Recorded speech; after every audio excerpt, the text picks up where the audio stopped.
आप किसी भी देवता को भजिए, अगर आपकी भक्ति पुष्ट हो जाएगी, चाहे आप महादेव के उपासक हो, चाहे आप देवी के उपासक हो, चाहे आप किसी भी उपासना के हो।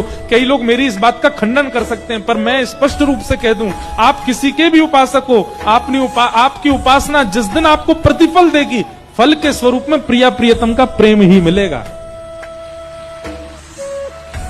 आप जिसको भी भजिए, आपके भजन में यदि सामर्थ्य होगी, आपने देवी की उपासना यदि बहुत अच्छे से की है, तो देवी प्रसन्न होकर के कृष्ण भक्ति ही प्रदान करेंगी।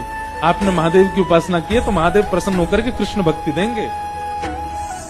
आपने हनुमान जी की उपासना की है, तो हनुमान जी प्रसन्न होकर के अपने चरण नहीं, राम जी के चरण में पहुंचाएंगे, ठाकुर जी के चरण में ही पहुंचाएंगे।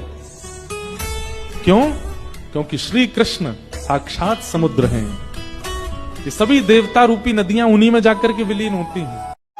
आप किसी भी देवता को भजिए, अगर आपकी भक्ति पुष्ट हो जाएगी, चाहे आप महादेव के उपासक हो, चाहे आप देवी के उपासक हो, चाहे आप किसी भी उपासना के हो। कई लोग मेरी इस बात का खंडन कर सकते हैं, पर मैं स्पष्ट रूप से कह दूं, आप किसी के भी उपासक हो, आपकी उपासना जिस दिन आपको प्रतिफल देगी, फल के स्वरूप में प्रिया प्रियतम का प्रेम ही मिलेगा।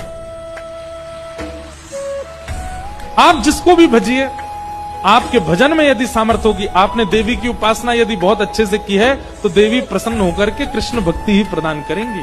आपने महादेव की उपासना की है, तो महादेव प्रसन्न होकर के कृष्ण भक्ति देंगे।